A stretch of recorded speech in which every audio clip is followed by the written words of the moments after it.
রাষ্ট্রপতি মোহাম্মদ শাহাবুদ্দিনের পদত্যাগ এবং এই সবেমাত্র বাংলাদেশের সরকার গঠন হলো এবং তারপরেই পদত্যাগ। তো আবার শেখ হাসিনার সাথে কথা বলার পর কি হয়েছে? সত্যিই কি শারীরিক অসুস্থতা নাকি এর পেছনে অন্য কোনো কারণ?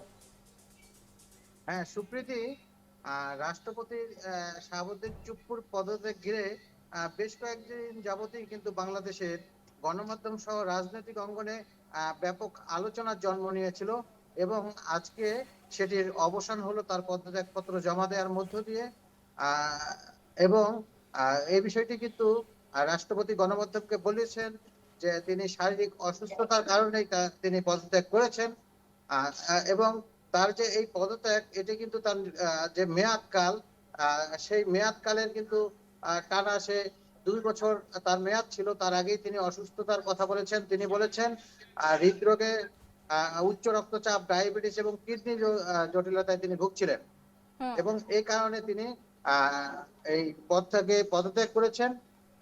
তবে কয়েকদিন যাবৎ এটি কিন্তু জল্পনা কল্পনা চলছিল, বিশেষ করে শেখ হাসিনা সরকারের পতনের পর থেকে আগস্ট 2024 সালের 5ই আগস্টের পর থেকে কিন্তু তার বিরুদ্ধে এক ধরনের বিক্ষোভ সহ আন্দোলনকারীরা বিভিন্ন সময় তার পদত্যাগ দাবি করেছিলেন যে তিনি শেখ হাসিনা সরকারের নিযুক্ত স্পিকার হিসেবে তিনি দায়িত্ব পালন করছেন।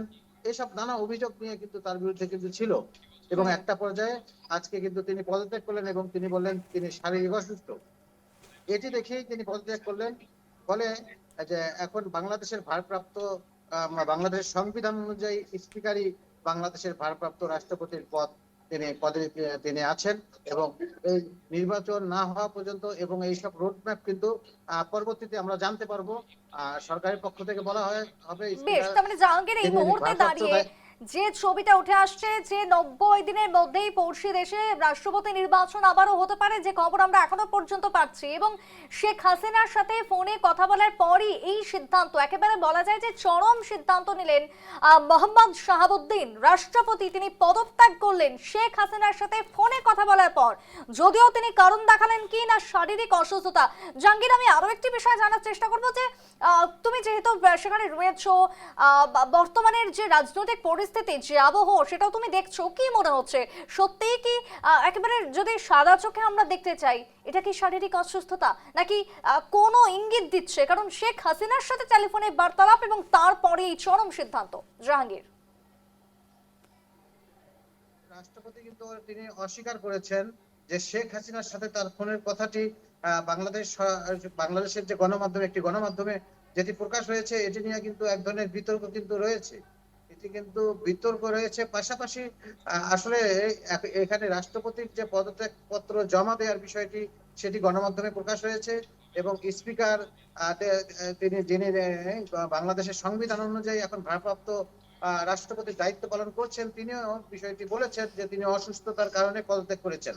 এখানে আসলে সাদা চোখে এখানে কিন্তু আমাদের সেই সরকারের বক্তব্যটি আমাদের বলতে হচ্ছে তিনি যেটি বলেছেন। তবে গণমাধ্যমের পক্ষ থেকে তার সাথে যোগাযোগ করা হয়েছিল, গণমাধ্যমের পক্ষ থেকে রাষ্ট্রপতির সাথে আজকে যোগাযোগ করা হয়েছিল এবং তিনি বলেছেন তিনি অসুস্থতার কারণে তিনি পদত্যাগ করেছেন। সুপ্রীতি, বেশ, জাহাঙ্গীর তোমাকে আমি আপাতত ধন্যবাদ জানাবো। এই মুহূর্তে যে ছবিটা বাংলাদেশ থেকে জাহাঙ্গীর তুলে ধরছে যে শেখ হাসিনার সাথে যদিও কথা বলার পুরো বিষয়টি নাকি তিনি অনেক ক্ষেত্রেই উড়িয়ে দেওয়ার চেষ্টা করেছেন, তবে এখনো পর্যন্ত যেটা আমাদের কাছে খবর রয়েছে সূত্র মারফত, যে পদত্যাগ করেছেন এবং শেখ হাসিনা বাংলাদেশের প্রাক্তন প্রধানমন্ত্রীর সাথে কথা বলার পরেই নাকি তিনি এই সিদ্ধান্ত নিয়েছেন, টেলিফোনের পরেই। যদিও বর্তমানে আবারও বাংলাদেশে যে নির্বাচন, ইতিমধ্যে রাষ্ট্রপতি নির্বাচন হওয়ার কথা রয়েছে 90 দিনের মাথায় হতে পারে, এমনটাই খবর এখনো পর্যন্ত উঠে আসছে।